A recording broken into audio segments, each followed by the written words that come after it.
So obviously a lot of testing isn't going on right now. End of year exams aren't happening.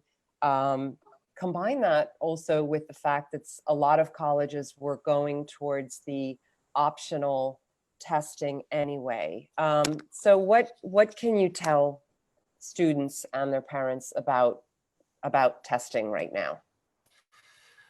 Well, I think the number one thing is that they should not worry about testing really at all in the big picture.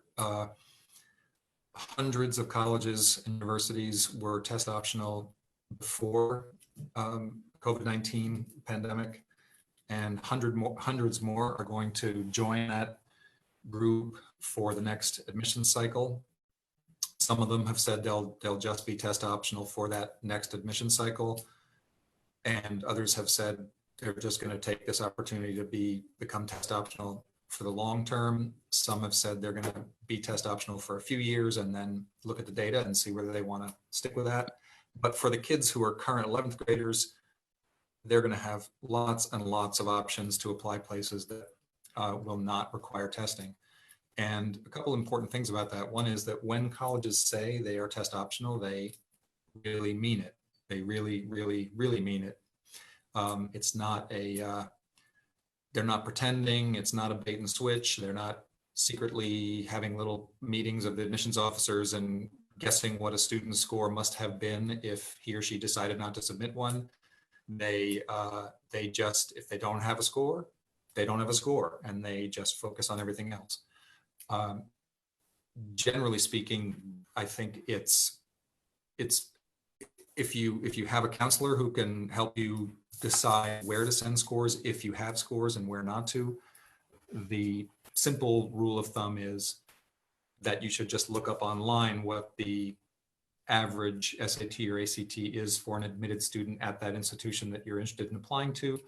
And if your score is below their mean, then, and they are test optional, then you should not send your score, because you actually make it easier for them to admit you if you don't send them scores in that situation. Because if you do send them your scores, they have to count them in their data.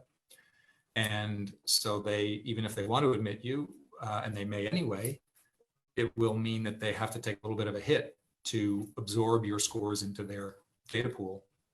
So kids are hesitant sometimes not to send their scores because they think if they're a bit under the average for admitted students, the college will assume that they're hundreds of points or many points below the average. That's not the case. If you're lucky enough to have counselors to work with, you could just have that conversation about individual schools.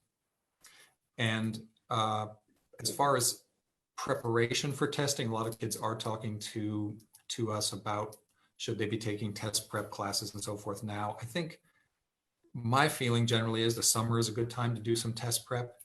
Most students won't have lots of other things on their plates this summer. I think it is reasonable to do some test prep this summer if students have time and access to it, and there is lots of great stuff that's free online. And then they'll be ready to do some testing in the fall if they need to, if they choose to. It's not really wasted time. You can learn some new vocabulary words and improve your reading comprehension. So that would be my general advice. Okay, so that's actually quite reassuring for families, that sort of the testing situation is not, as dire right now as it might seem.